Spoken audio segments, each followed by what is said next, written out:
할렐루야. 아멘. 우리 서로 바라보면서 이렇게 인사 한번 나눴으면 좋겠습니다. 당신은 주님의 능력이 있는 사람입니다. 아멘. 우리에게 주님께서 능력 주셨기에 예배할 수 있고 또 우리에게 주신 사명 감당할 수 있는 줄 믿습니다. 오늘 말씀을 통하여서 주님 주신 능력 다시 한번 덧입어 힘있게 우리의 삶 속에서 믿음의 경주 잘 감당하는 저와 여러분들 되시기를 축복합니다. 여러분, 오늘 말씀에는 이 빌라델비아 교회에게 예수님께서 주신 말씀이 기록되어져 있습니다. 빌라델비아 교회는 유명한 포도 생산지였습니다. 그리고 무역이 활발하여서 당시에 동방의 관문이다라는 별명을 가지고 있었습니다. 또 이곳은 농업과 또 상업이 활발하게 이루어졌기 때문에 경제적으로도 아주 부가 아주 잘 축적되어 있는 도시였습니다. 그러나 이 도시에는 한 가지 문제점이 있었습니다. 지진이 많이 발생한다라는 것입니다. 지진이 많이 발생하는 것은 사람의 힘으로 어찌할 수가 없잖아요. 이 도시가 상업이 활발하고 돈도 많고 좋은 포도가 생산되므로 좋은 포도주도 많이 만들어지는데 이 지진이 한번 스치고 지나가면 모든 것이 무너지는 것입니다. 그래서 이들이 의지할 것은 신밖에 없었습니다. 이들이 섬기던 주신이 누구였냐면 디오니소스, 우리가 잘 아는 술의 신이었습니다. 술의 신을 섬길 수밖에 없었던 것이 당시에 포도 생산지였기 때문에 술을 많이 만들고 또 술을 많이 만드니 술의 신을 만들어 그들이 섬길 수밖에 없었을 것입니다.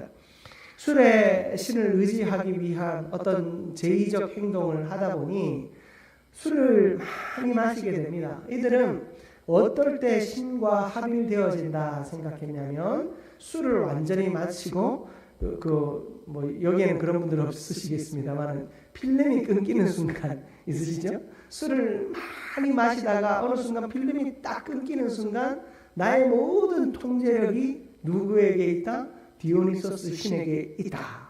그래서 이 신이 나를 온전히 통제하는 그 신인 합일의 그 순간에 딱 가는 것이 그들의 목표였고 어떤 제사, 그들이 드리는 제사의 모습이었습니다.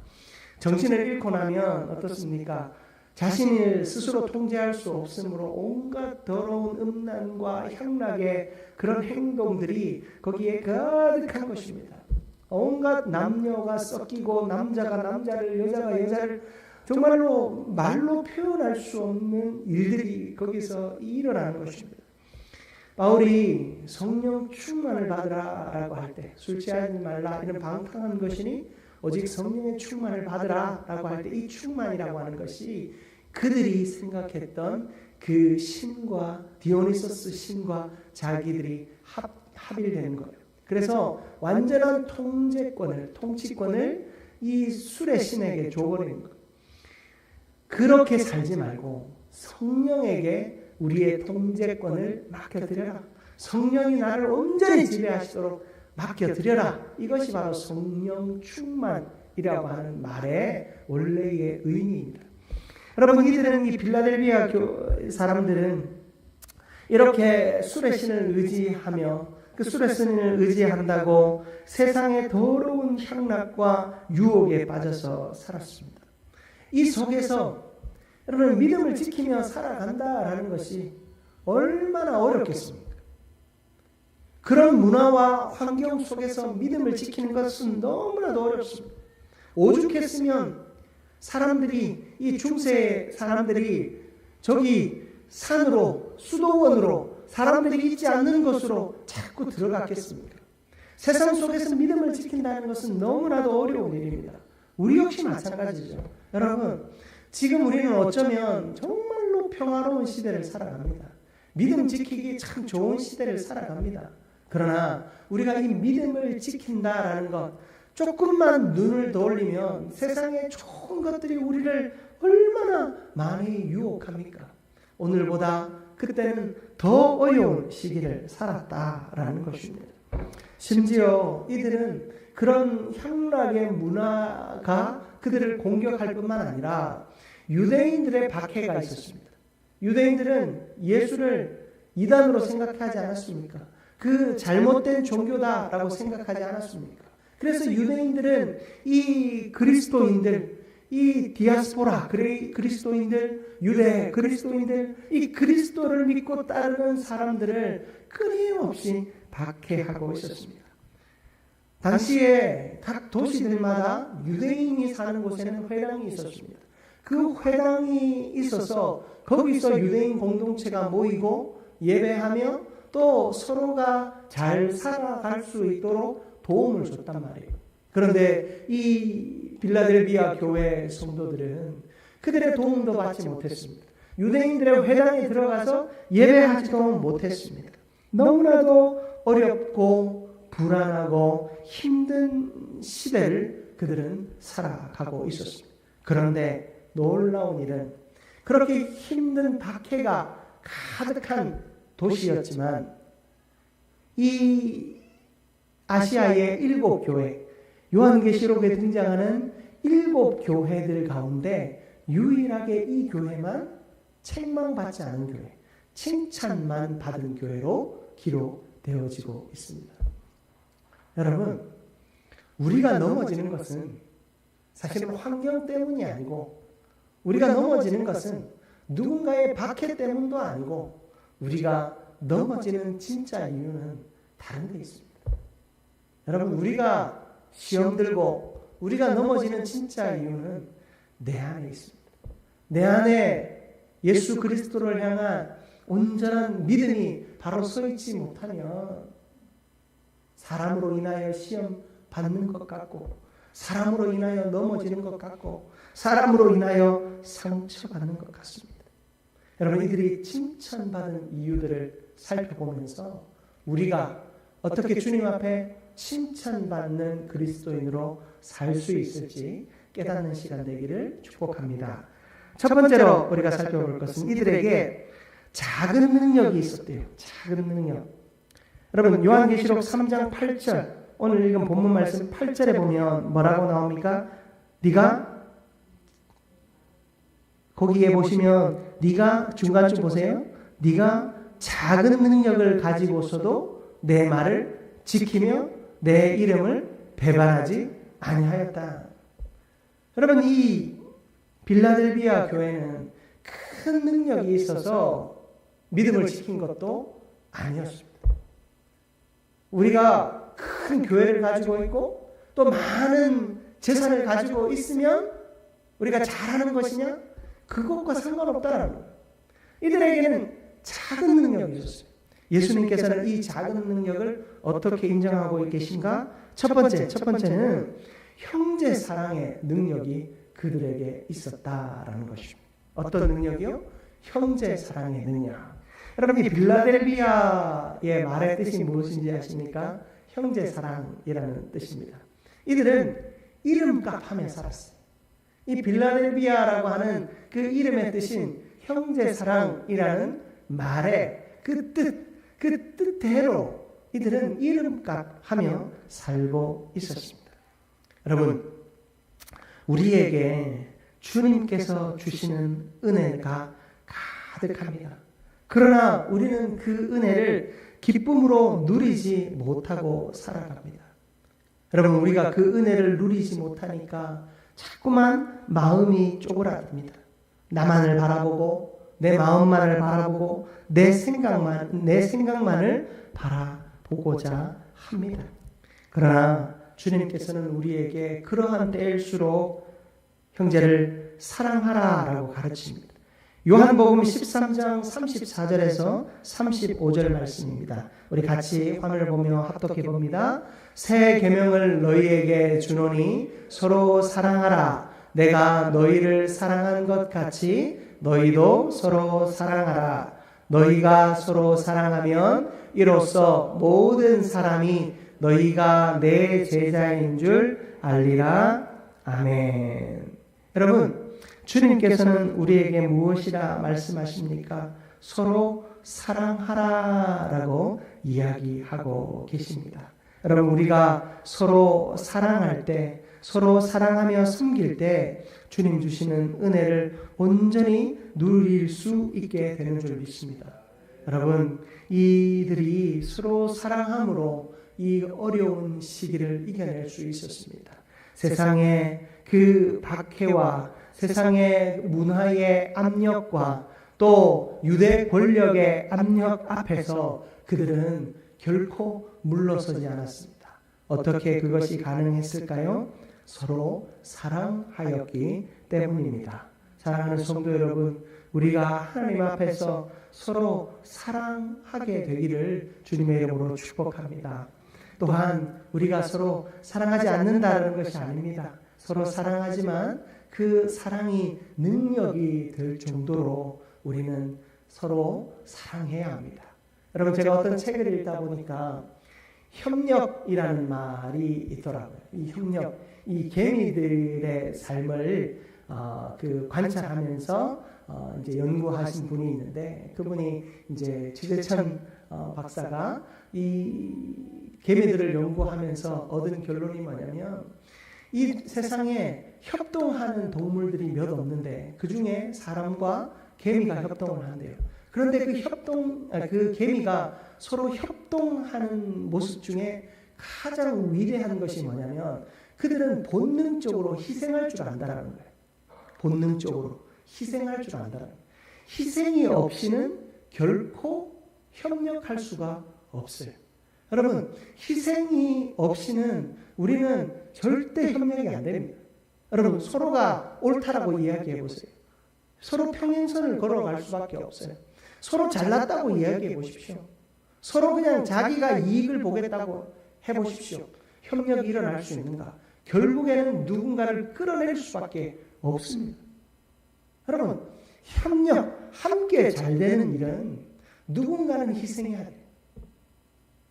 서로 같이 희생을 하든 한 사람이 희생을 하든 희생이 있어야 돼요. 여러분, 우리가 형제를 사랑하는 일에 있어 우리가 합력하고 협력하고 하나 되기 위해서 우리에게 필요한 것은 희생인 것입니다.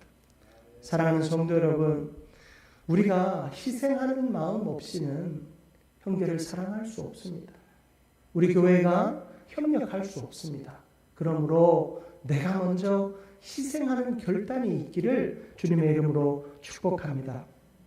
여러분, 9절 말씀을 한번 보십시오. 본문 9절 말씀.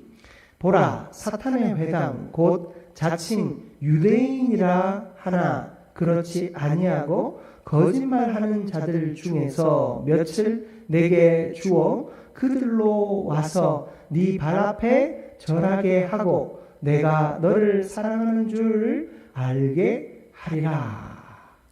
여러분, 예수님께서 우리에게 이 모든 그 선한 능력을 행하며 형제를 사랑한 이 빌라델비아 교회에게 예수님이 너희들을 사랑하는 줄을 알게 하겠다 말씀하고 계십니다.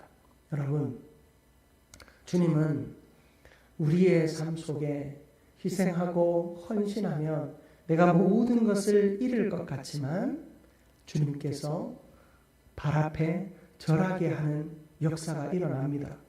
그리고 그 속에서 하나님이 우리를 사랑하는 역사를 또한 경험하게 하십니다. 여러분, 내가 강제로 누군가를 무릎 꿇려서 되는 일은 하나도 없습니다. 내가 먼저 희생하고 내가 먼저 섬기고 내가 헌신할 때 주님은 우리 가운데 놀라운 은혜의 역사를 이루십니다.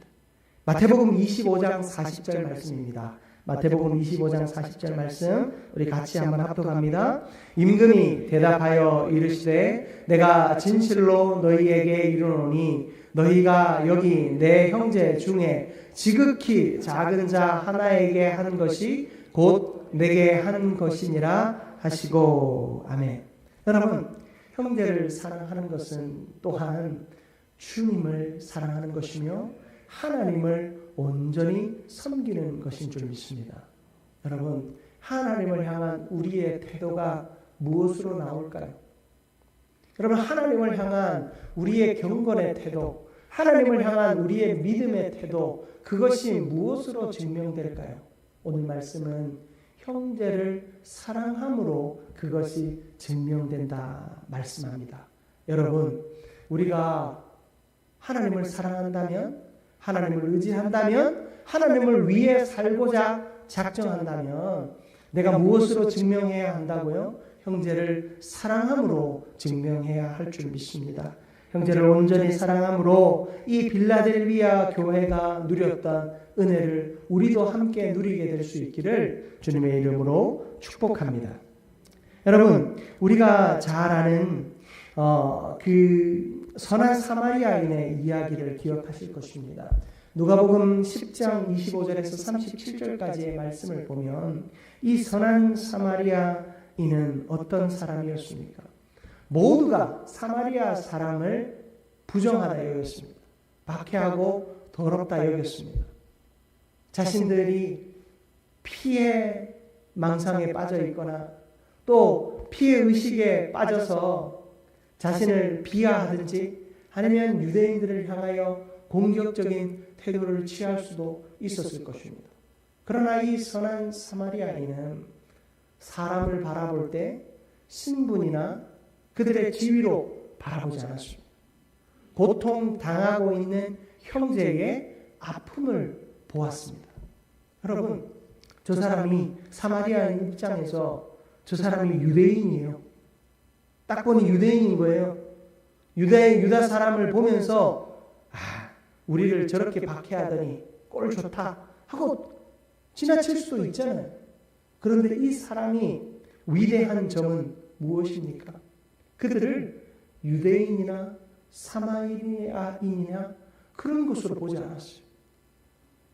저 사람을 도와주면 저 사람이 나에게 좋은 보상을 해줄 것인가 아닌가? 여러분, 이런 것들을 보지 않았다는 거예요. 형제의 아픔과 고통을 보았습니다.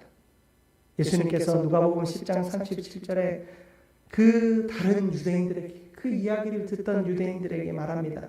가서 너도 이와 같이 하라. 여러분, 우리는 형제를 사랑함에 있어 그 형제의 겉모습과 그의 살아왔던 삶의 궤적이나 여러분 그의 하는 일과 사업이나 직장이나 그의 경제적인 모습을 보고 사랑할까 말까 판단해서는 안 됩니다. 아픔을 당하고 있고 고통을 당하고 있는 누군가가 있다면 여러분, 우리는 그 모든 것을 제쳐두고 그 형제의 고통과 아픔을 살펴야 할 것입니다. 빌라델비아 교회는 그 형제들의 고통과 아픔을 살폈습니다. 그러므로 그들은 참으로 아름답게 형제 사랑할 수 있었고 주님의 놀라운 능력을 그 인생을 통해 또 교회를 통해 나타내었습니다. 우리도 형제의 아픔을 보며 형제의 연약함을 바라보며 형제의 고통을 바라보며 온전한 사랑 이루시기를 주님의 이름으로 축복합니다. 두 번째로 우리가 살펴볼 것은 그들은 박해 중에도 인내하는 능력이 있었다라고 말씀하고 있습니다. 인내의 능력. 이들에게는 놀라운 인내의 능력이 있었습니다. 여러분 10절 말씀을 보십시오. 네가 나의 우리 같이 한번 합독하겠습니다. 10절 내가 나의 인내와의 말씀을 지켰은즉 내가 또한 너를 지켜 시험의 때를 면하게 하리니 이는 장차 온 세상에 임하여 땅에 거하는 자들을 시험할 때라. 아멘. 이들이 인내의 말씀을 지켰대요.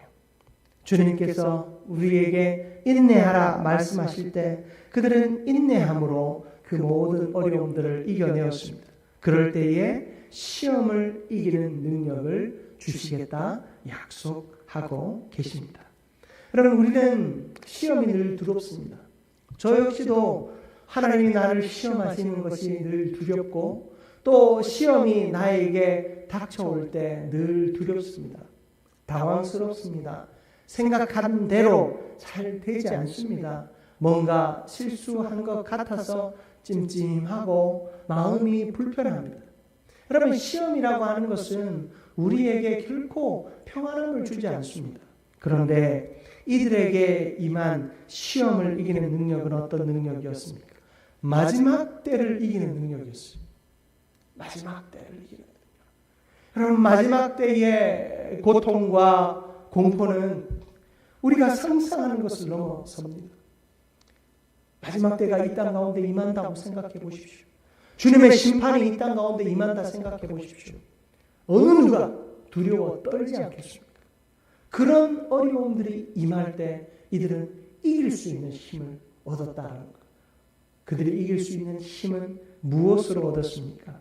주님의 인내의 말씀을 지키는 것으로 인내할 수 있었습니다. 마태복음 5장 10절에서 12절 말씀인데요. 제가 한번 읽어드리겠습니다. 의를 위하여 박해를 받은 자는 복이 있나니 천국이 그들의 것입니다. 나로 말미암아 너희를 욕하고 박해하며 거짓으로 너희를 거슬러 모든 악한 말을 할 때에는 너희에게 복이 있나니 기뻐하고 즐거워하라. 하늘에서 너희의 상이 큼이라. 여러분, 고난 속에서 의를 위하여 박해를 받는 자에게는 천국이 복으로 임할 것이다 말씀하고 있습니다. 여러분, 우리의 인내는 하나님의 천국의 나라, 천국을 소유하게 되는 귀한 능력이 되는 줄 믿습니다. 그러므로 우리의 믿음의 자리에서 우리는 끊임없이 인내해야 합니다. 여러분, 우리가 인내라는 것에 대하여 오해하기도 합니다. 인내는 그저 오래 견디는 것이 아닙니다. 참고 견디는 것이 인내가 아닙니다. 인내는 무엇입니까? 믿음과 순종으로 주님을 끝까지 붙드는 것이 인내인 줄 믿습니다. 여러분, 우리는 우리 힘으로 참을 수 없어요. 우리 힘으로 참을 수가 없어요. 여러분, 오늘 아까 닭 이야기를 제가 하려다 말았는데, 여러분, 닭은 어떤 상징입니까? 바보의 상징 아닙니까? 우리가 세상에서 그 나쁜 말로 머리 나쁜 사람을 향해서 닭 머리라고 이렇게 표현을 하잖아요. 그런데 여러분, 이 닭이요, 생각보다 지능이 높대요. 닭이 7살 아이 정도의 판단력을 가지고 있대요. 예, 외국의 대학에서 이렇게 연구를 해보니 닭에게 먹이를 주는데 3분을 딱 기다리게 하고 먹이를 정확한 숫자를 제가 잊어버렸습니다. 6번을 준다고 치십시다. 그런데 6분을 기다리고 그 닭에게 12개의 모이를 줬어요. 그 다음부터 닭이 어떻게 한 줄 아세요? 예, 기다리는 거예요. 우리가 보통 닭이라고 하면 무시하는데 그렇지 않더라고요. 여러분, 우리가 인내라고 하는 건 그저 단순하게 무식하게 하는 거 아니에요. 여러분, 우리는요, 끝까지 하나님께서 우리에게 주시는 인내와 하나님이 우리에게 주시는 생명의 능력을 우리가 잘 생각하면서 주님 앞에 믿음과 순종으로 그 시간을 채워야 한다는 거예요. 주님을 온전히 붙들어야 하는 그 영적인 행동이 우리 가운데 있어져야 된다. 막연하게 기다리는 것이 아니라 그 모든 기다림의 시간이 주님만을 바라보고 주님을 의지하고 주님을 온전히 붙드는 그런 놀라운 영적인 행동들이 우리 가운데 있어질 때 여러분, 우리는 참 인내를 이루게 되는 것입니다. 조금 더 참으면 은혜가 임하고 조금 더 덜 참으면 은혜가 임하지 않는 그런 문제가 아니라는 것입니다. 사랑하는 성도 여러분, 그러므로 성도의 인내, 신학적으로 견인이라고 해요. 성도의 인내라고 하는 것은요, 우리가 끊임없이 그 주님이 오실 때를 기다리는 그 시간 동안 주님과 소통하며 주님 안에 믿음의 삶을 살기 위하여 애쓰고 노력하는 것이 계속해서 쌓여져 있어야 한다는 것을 기억하는 저와 여러분들 되시기를 바랍니다. 여러분, 이들은 인내의 말씀을 지켰습니다. 여러분 인내의 말씀이 그저 인내하라가 아니겠죠. 인내하는 동안 주님이 주시는 말씀을 하나하나 지켜 살아간 삶을 의미할 것입니다. 사랑하는 성도 여러분, 우리는 인내하는 자들입니다. 삶의 소망이 늘 있으면 좋겠는데 때로는 삶의 소망이 없을 때도 우리에게 있지 않습니까? 시간이 무의미하게 지나가는 것처럼 느껴질 때도 있습니다. 교회 생활하다 보면요, 참 은혜 받았을 때도 있고 그렇지 않을 때도 있더라고요. 제가 한 교회에 벌써 몇 년 전이에요. 참 친하게 지내는 선배가 있는데 안수 집사예요. 안수 집사. 그 교회에 목사님이 은퇴하시는 과정에서 여러 자본들이 있는 거예요.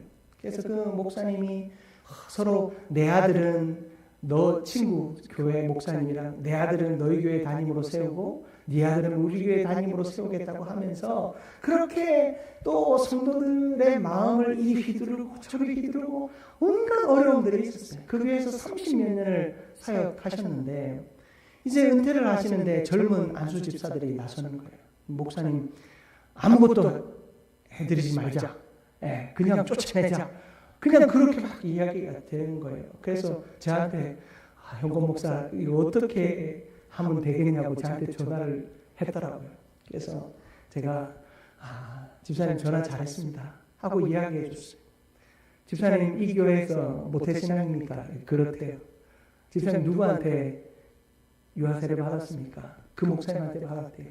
그 목사님이 지금 교회의 어려움을 조금 주시고 또 불편한 모습들을 많이 보여주셔서 덕이 안 되는 모습들을 많이 보여주는데 그래도 그 시간 동안 집사님이 그 목사님을 통해서 받은 은혜들이 얼마나 있느냐. 그리고 집사님이 결혼할 때 누가 주례해 주셨냐. 그 목사님이 주례해 주셨대요. 우리가 돌아보면 참 하나님의 우리의 삶 속에 주신 은혜들이 늘 있어요. 여러분 부부 오래 사셨죠? 저한테 우리 한민교회는 그런 분들이 아직 없어요. 근데 오셔가지고 왼수 같다고 이렇게 고백하시는 분들이 있단 말이에요. 근데 그 왼수 같으니 정말 평생에 정말 결혼한 순간부터 원수 같음이 있을 수 있어요. 정말로. 그런데 대체로 이야기를 들어보면 지금 뭔가 이제 문제가 있어서 지금 당면한 문제 앞에서 그냥 그 평생의 삶을 싸잡아 버릴 때가 있어요. 제가 형제 간에서 대화할 때 제일 듣기 싫은 소리가 뭔지 아세요? 제 흠이 있어요. 흠이 있는데 너는 맨날 그래. 이렇게 맨날이라는 말이 늘 그래라는 말이 너무 들을 때마다 화가 나더라고요. 내가 늘 그렇지는 않거든요. 억울합니다. 여러분 우리가 관계 속에서 지금의 감정 때문에 모든 시간을 싸잡아 버릴 때가 있어요. 우리가 인내함 역시도 마찬가지. 우리의 신앙생활이 여러분의 신앙생활이 다 그렇게 보잘것 없었습니까? 여러분의 믿음의 자리가 다 별로였습니까? 저는 여기 앉아 계신 분, 특별히 이 오후 예배에 앉아 계신 분들 중에 여러분 인생 별로인 분은 저는 한 사람도 없는 것 같아요. 여러분 우리의 인생은 별로 아니었어요. 우리의 신앙생활, 우리 한민교회의 신앙생활 한순간도 별로인 적이 없었어요. 여러분. 그런데 자꾸 우리의 마음에 불신이 생기고 의심이 생기고 여러분 우리가 그 인내의 시간을 잘못 살아왔기 때문에 그 시간들이 자꾸만 공백으로 나쁜 공백으로 느껴지는 것. 인내의 시간을 말씀으로 채워야 돼요. 인내의 시간을 헌신으로 채워야 돼요. 인내의 시간을 은혜로 채워야 하는 것입니다. 여러분 우리는 저 하나님의 나라에 갈 때까지 인내하는 자예요. 여러분 인내하는 자에게 천국을 주신다라는 얘기는 그저 참고 잘 견디고 박해 속에서 정신 똑바로 차리면 천국 간다 의미가 아니라 여러분 우리의 인생 태어나면서부터 어디로 가는 인생입니까? 천국으로 가는 인생이잖아요. 우리가 태어나면서부터 천국으로 가는 그 인생 가운데 그 시간을 하나님의 말씀으로, 은혜로, 사랑으로, 능력으로, 또 형제 사랑함으로, 이웃을 사랑하고 나누고 베풀고 선교하고 전도하고 봉사하고 섬기고, 여러분 우리가 그런 삶으로 하나 채워갈 때, 여러분 마지막에 주님 앞에서 잘하였다 충성된 종아 칭찬받는 거 아니겠습니까? 여러분 우리의 신앙의 모든 여정은 인내의 여정인 줄 믿습니다. 여러분 그 인내의 여정에 믿음의 삶을 채우시는 저와 여러분들 되시기를 바랍니다. 그 삶을 차곡차곡 채워오다 보면 여러분 내 과거를 부정할 수가 없어요. 내 남편의 신앙생활을, 내 부인의 신앙생활을 여러분 절대 부정할 수 없어요.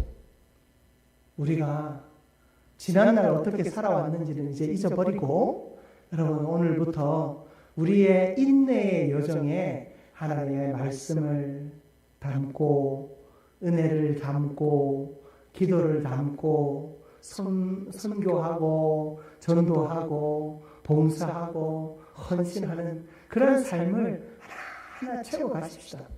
우리가 그 인내의 시간을 채워갈 때 여러분 우리가 박해 이길 수 있습니다. 세상의 문화의 유혹에 이길 수 있습니다. 사람의 생각과 그 입술의 공격 앞에서 우리는 이길 수 있습니다. 사랑하는 성도 여러분, 인내함이 참 능력인 줄 믿습니다. 이 빌라델비아 교회가 가졌던 이 인내의 능력을 우리도 다 소유할 수 있게 되기를 주님의 이름으로 축복합니다. 여러분 11절을 보십시오. 내가 속히 오리니 네가 가진 것을 굳게 잡아 아무도 네 면류관을 빼앗지 못하게 하라. 12절도 보십시오. 이기는 자는 내 하나님 성전의 기둥이 되게 하리니 그가 결코 다시 나가지 아니하리라. 아멘.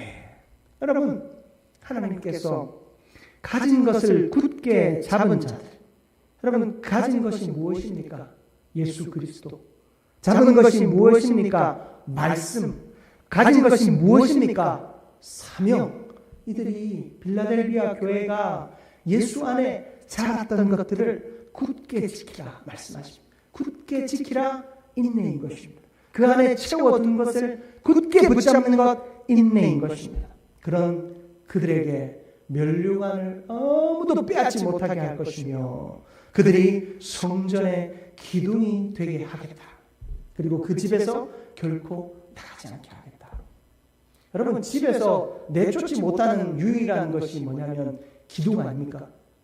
여러분 집에 그걸 다 드러내고 지붕도 바꿔내도 여러분 집을 짓고 나서 그 집을 완전히 헐어버리기 전까지 절대 건드리면 안 되는 게 뭡니까? 기둥 아닙니까? 바로 그 기둥이 되어서 그 집이 빼앗기지 않게 하겠다 말씀하십니다. 여러분 우리 한민교회가 빌라델비아 교회 같은 교회가 되기를 주님의 이름으로 축복합니다. 여러분 우리는 작은 능력 가졌습니다. 그러나 그 작은 능력은 결코 작은 능력이 아닙니다. 형제를 사랑하는 능력이 우리 가운데 있기를 축복합니다. 그리고 인내하는 능력이 우리 가운데 있기를 축복합니다. 형제 사랑하고 온전히 인내함으로 하나님께서 우리의 삶의 자리에서 우리의 믿음의 자리에서 큰 능력으로 역사하시게 되는 은혜가 있기를 주님의 이름으로 축복합니다.